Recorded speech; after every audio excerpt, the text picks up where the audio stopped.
ये एक infinitely long cylinder है, solid conductor, solid conducting cylinder infinitely long है। इसमें एक कैविटी कर दी, इसका रेडियस मान लो r है, इसका रेडियस कितना है r, और इसमें एक कैविटी कर दी, सिलेंड्रिकल कैविटी इन्फिनिटली लॉन्ग। अब यहां पर P पॉइंट पर इन्फिनिटली लॉन्ग है ये, ठीक है, इन्फिनिटली लॉन्ग है। तो यहां P पॉइंट पर जो है इलेक्ट्रिक फील्ड पूछिए, find electric field at point P। तो कैसे करेंगे? अब इन्फिनिटली लॉन्ग है, इसके स्ट्रेट डायरेक्शन में यहां मान लो ये C1 पॉइंट है और यहां पर मान लो ये C2 पॉइंट है। ये P पॉइंट यहां पर कहीं, ये P पॉइंट है, ये C2 जो इसके एक्सिस से पास हो रहा है ना ये। तो इस पूरे सिस्टम को मैं मान सकता हूं कि ये पॉजिटिवली चार्ज और कैविटी को मान लो नेगेटिवली। पॉजिटिवली चार्ज मान लो इसको, एक्चुअल में ये पॉजिटिवली चार्ज था, ये कैविटी थी, और कितना था rho coulomb per metre cube, और ये मान लो minus rho coulomb per metre cube, जैसे हमने कैविटी में पहले किया ना, ऐसे ही अब कर रहे हैं। तो अब ये P पॉइंट, ये जो P पॉइंट है इस सॉलिड सिलेंडर के लिए इन्फिनिटली लॉन्ग है, जो ये प्लस रो कूलम के लिए ये क्या है, इनसाइड पॉइंट है, और इसके लिए भी ये इनसाइड पॉइंट है। तो क्या हो जाएगी, electric field at point P is equal to rho r मान लेते हैं C1P वेक्टर ऐसे लिख लो, C1P मॉड हो गया ना, और C1P डायरेक्शन देना है, इलेक्ट्रिक फील्ड का डायरेक्शन भी चाहिए, तो इसको यूनिट वेक्टर लिख लो। तो रो r बाय 2 एप्सिलॉन, ये रिजल्ट याद होना चाहिए फॉर इनसाइड पॉइंट के लिए इलेक्ट्रिक फील्ड ये होती है, हमने पहले डिराइव भी किया, चेक कर सकते हैं। तो ये इलेक्ट्रिक फील्ड इसकी इस डायरेक्शन में हुई, इस डायरेक्शन को पॉजिटिव ले रहा हूं और इसको नेगेटिव। अच्छा, ये नेगेटिवली चार्ज है, तो इसमें भी किस तरफ होगी इलेक्ट्रिक फील्ड, इसमें कहां होगी इलेक्ट्रिक फील्ड, इसमें भी इस डायरेक्शन में हो जाएगी, तो प्लस आ जाएगा। तो रो इंटू C2P, ये PC2 हो जाएगा ना इस डायरेक्शन में, नेगेटिवली चार्ज है अगर, तो ये इस डायरेक्शन में हुई, तो ये हो गया C2P, सॉरी PC2 ऐसे लिख लो इसको, PC2 यूनिट वेक्टर। क्या होता है वैसे फॉर्मूला, रो r बाय 2 एप्सिलॉन होता है, और डायरेक्शन देनी है तो यूनिट वेक्टर लगा दिया। r किसके बराबर है, C1P का मॉड ही तो है, तो ये हो गया अपॉन 2 एप्सिलॉन। तो ये कितना आ जाएगा, रो बाय 2 एप्सिलॉन कॉमन आ गया, तो इनसाइड में क्या आ जाएगा, इनसाइड में क्या आ जाएगा C1P वेक्टर, ये किस वेक्टर के इक्वल है, ये C1P वेक्टर, और ये PC2 वेक्टर। तो C1P प्लस PC2 वेक्टर आ गया, तो ये क्या बन गया, रो बाय 2 एप्सिलॉन नॉट, और ये बन गया हमारा C1C2 वेक्टर बन गया। तो ये आ गया answer, electric field at point P। अच्छा, इसी तरह हम आउटसाइड पॉइंट के लिए भी निकाल सकते हैं। अच्छा, आउटसाइड पॉइंट के लिए निकालना है, मान लो कैविटी भी मैं चेंज कर देता हूं, अब इसका भी आउटसाइड पॉइंट के लिए खूब ट्राई कर लेना, बड़ा इजी रहेगा, इजीली निकाल सकते हैं उसको भी, इसी फॉर्म में इसको कर लेना। अब स्फेरिकल कैविटी ले लो, स्फेरिकल कैविटी दे ली। अच्छा चलो, स्फेरिकल कैविटी ले ली और x दूरी पे निकाल लेते हैं यहां से, ठीक है, यहां से x दूरी पे निकालना है। तो कैसे करेंगे, स्फेरिकल कैविटी है इस बार, इसका रेडियस r है, तो वही अपना ये तो पॉजिटिवली रो कूलम पर मीटर क्यूब मान लो, इसको मान लो माइनस रो कूलम मीटर पर क्यूब, ठीक। तो इसकी वजह से पहले यहां इलेक्ट्रिक फील्ड कितनी हो जाएगी, इलेक्ट्रिक फील्ड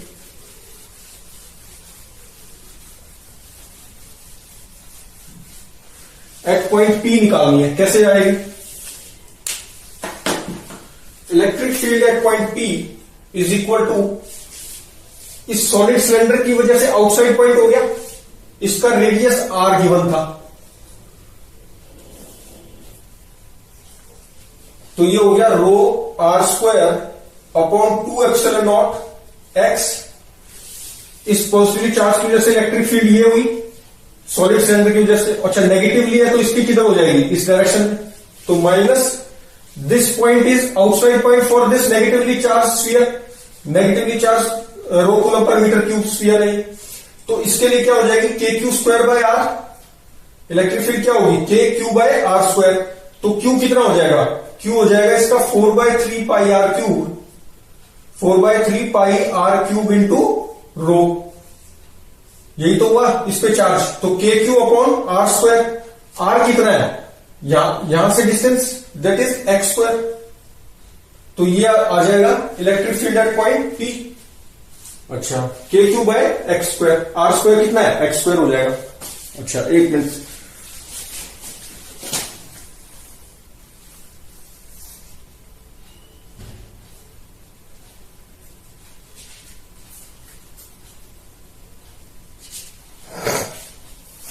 अब दूसरा करते हैं क्वेश्चन।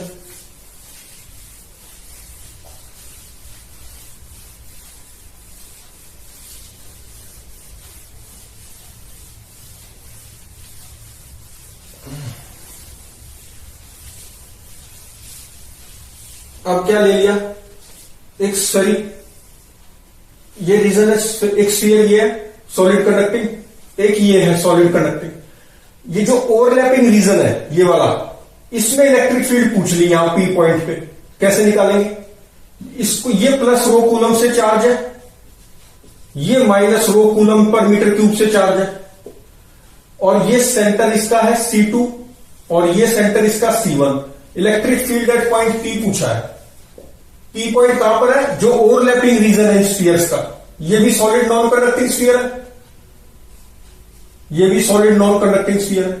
तो अब electric field at point P क्या आएगा, that is equal to rho r, r कितना हो गया C1P अपॉन 3 एप्सिलॉन नॉट। अच्छा, डायरेक्शन क्या हो जाएगी, C1P वेक्टर में, इसको यूनिट वेक्टर से डायरेक्शन ले ली मैंने, तो ये होगी डायरेक्शन, इस डायरेक्शन में इलेक्ट्रिक फील्ड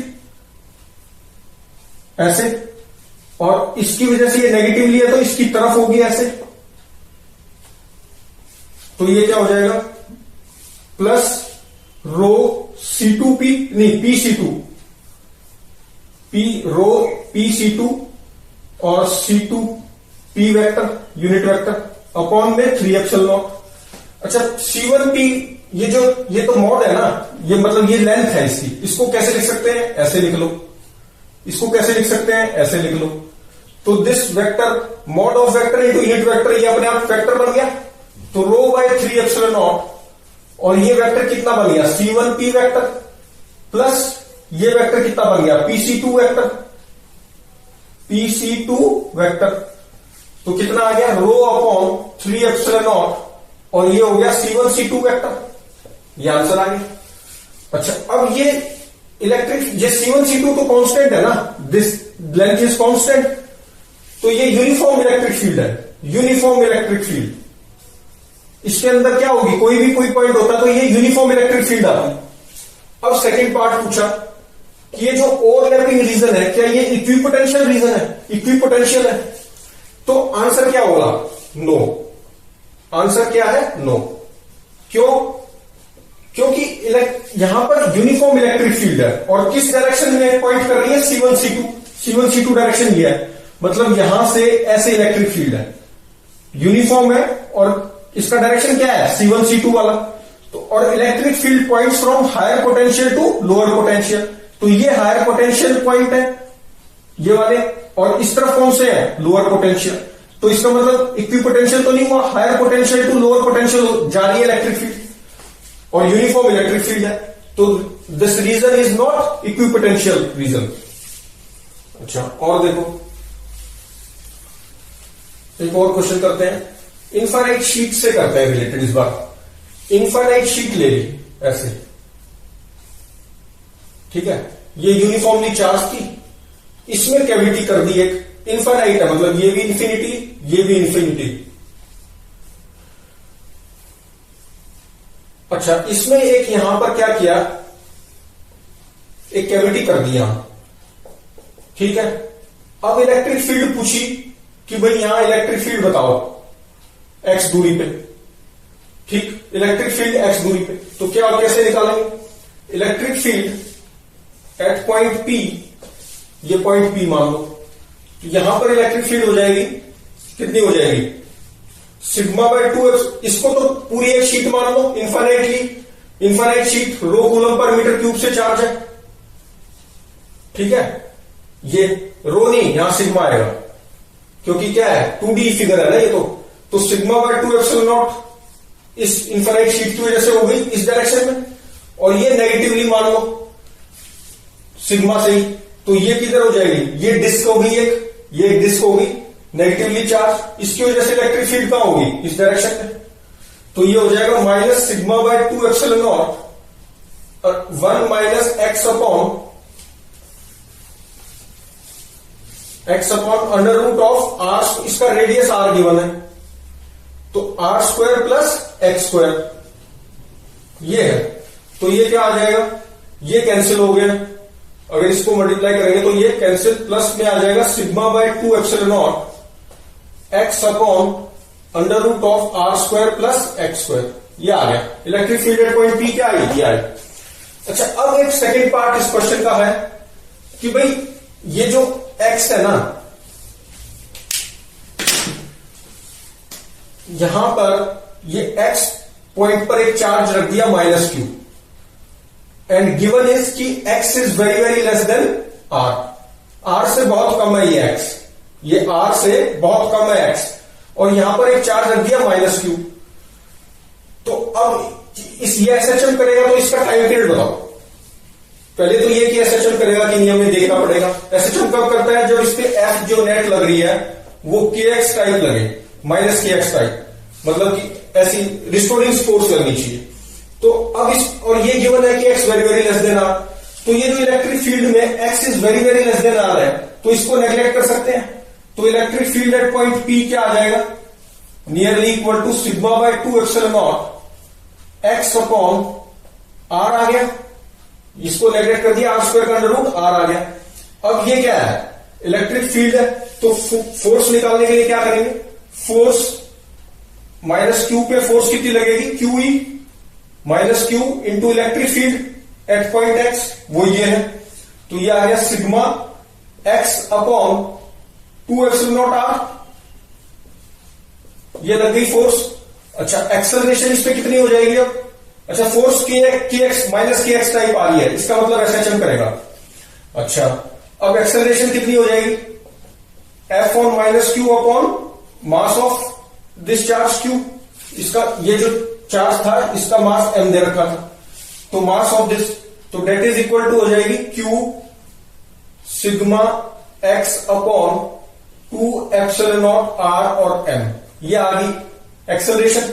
अब इस एसएचएम में एक्सेलरेशन कैसे होती है, minus omega square x type, तो ओमेगा क्या आगे कंपेयर करें इसको, अगर माइनस ओमेगा स्क्वायर एक्स से, तो ओमेगा क्या आ जाएगी, omega is equal to q sigma upon 2 epsilon naught r into m, ये आ गया omega, and time period is equal to 2 pi by omega. तो कितना आ जाएगा टाइम पीरियड, टाइम पीरियड आ गया 2 pi under root of 2 epsilon naught r m upon q sigma. देख लेना कोई कैलकुलेशन मिस्टेक ना होगी। बाकी फोर्स निकाल लेंगे क्यू ई करके, फिर एक्सेलरेशन आ गई, और वो किस टाइप में है, ओमेगा स्क्वायर एक्स टाइप में, तो ओमेगा आ गया, ओमेगा आ गया तो टाइम पीरियड आ गया। एसएचएम क्यों करेगा, क्योंकि के एक्स टाइप आ रही है ना, रिस्टोरिंग फोर्स माइनस के एक्स टाइप आ तो रही है, माइनस क्यू है ना, अगर प्लस क्यू चार्ज होता तो अनस्टेबल इक्विलिब्रियम होता, फिर ये और दूर चला जाता। अभी ये ऐसे आएगा, फिर ऐसे आएगा, ऐसे एसएचएम करेगा, और उसका टाइम पीरियड भी हमने निकाल दिया, और करेंगे नेक्स्ट वीडियो।